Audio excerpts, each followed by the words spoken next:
Hey kids, we are at Fenway Park in Boston. We're about to start playoffs tomorrow, and I wanted to take a little tour. So I brought Tyler and Frace along with me. What's going on, guys? And ask in the team store before we left. How many here Sox we fans are. I have in the store? Sox fans? Yeah! Come on, guys. Playoffs start Saturday. Sox fans? Yeah, right here. A little bit better. I got a Jays fan over here. What else I got? I got Dodgers, Rangers, and I got Cardinals. Nationals. Right. Phillies? Right. Yankees. Where are my Yankee fans? Hey, don't be perfect. No, we don't have. Come on up, guys. We'll have plenty of time to take pictures up here, but you got a ton of people behind you waiting to come up.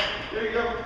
So yeah, we love having Yankee fans here. We give them a hard time from time to time, but definitely the greatest rivalry in all of baseball. So we like to have fun. It goes way, way back. But you know, I mentioned before that you can find the words American League. You find the N in the word American right below that. There's a vertical line between an R and a P. You guys with me? Good. And to the left of that is another one in between an E and a P. If you look really closely at those two, from way up here, it just kind of looks like they're missing some paint, right? But if you look really closely, it's actually dots and dashes. It is International Morse code.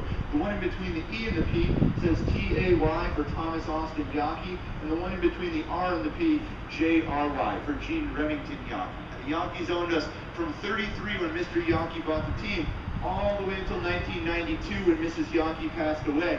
Then for about another 10 years, something called the Yawkey Trust owned us. That entire time, never got to see their team win a championship. They actually used to picnic under that wall. When the team was on the road, listening to games on the radio before everyone was televised, decided they wanted to be remembered here after they were gone. So they put their initials up there sometime in the late 1940s. We don't know the exact date, but either way, I like to think that they were here for lots of strange things other than just baseball. You guys have any other questions for me while we're up here before we move on to another spot? Yes, my friend. All right, I'll tell you guys. Stuff is only smaller than during the regular season. They are both larger ballparks. One, the Oakland Coliseum, or as I believe it's now called, Overstock.com Field. Larger stadium, but they tarp off their upper level seats. They only sell those for baseball, for football and playoff games there. Same thing with Tropicana Field down in St. Pete. Larger stadium as far as capacity, but they tarp off all their upper level seats. They actually do not sell those for playoff games. Anybody else while we're up here? Yes, sir. We had a very long sellout streak going. It went from May 15th of 2003 until the second game of the season this year. The new renovations here at Fenway. These are widely considered to be some of the best seats, not just here at Fenway Park, but in any park in all of baseball. A lot of different publications have taken polls and say if you could sit anywhere in any park for one game, where would you want to sit? This is usually the #1 answer. Now, the first year we had seats up here, I can't believe I'm standing on the Green Monster, looking down at my boys practicing before we take the field tomorrow against the Tigers for the first game of the LCS. It's crazy.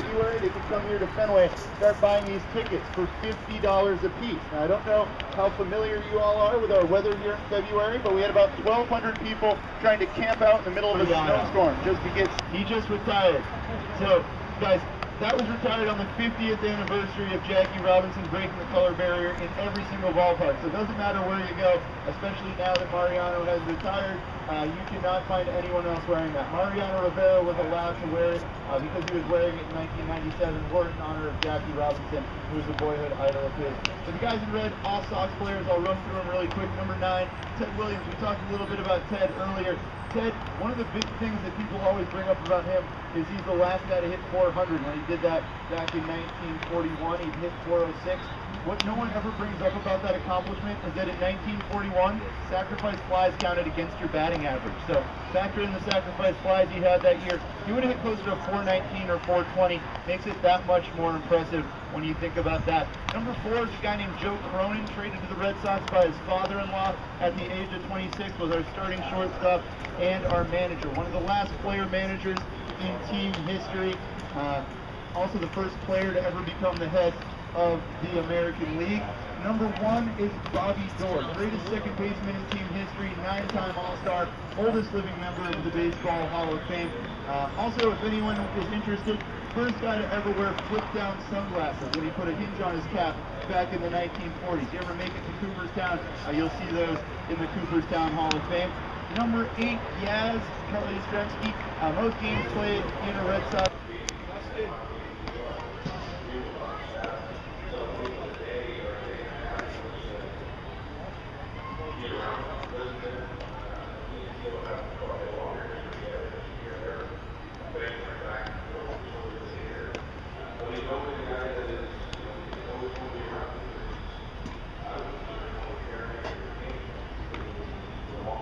I can't believe I'm standing here watching Petey.